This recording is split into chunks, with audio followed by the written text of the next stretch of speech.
prayer sa usa ka nga tawo, dako kay kahimuan igsuon sa itong mga kinabuhi. Nga naman, we need the righteousness of God. I-declare na matakano, I am the righteousness of God in Christ Jesus. I am the righteousness of God in Christ Jesus. I am happy. I am healthy. I am wealthy. I am a child of God. I am blessed. Di ba, panalangin anak, magdagayday yun sa imong kinabuhi. The last one, igsuon, very important. Tanan portion na to, importante man to, pero kini sa mga portion igsuon, very important para sa itong kinabuhi, sa ato ang tanan.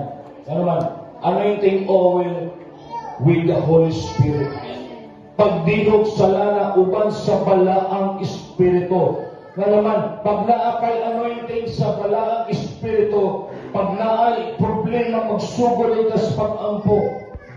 Pag naang balaang Espiritu, magsugod ka, mag-apply sa imong baba, instead na magbagulbul ka, instead na magreklamo ka, instead na magsulti kang laing mga pinulungan, kapag ablihan imong mga baba sa pamito, rubrasa katakana banda, yalamasyada, sugdan mo igsoon sa pag-apply. Ano man, sa pagsubot o pag-apply mo sa inyong magpaigsuon, maunay ti mailhan na imong madala, madaog mo ang dautan sa maayon.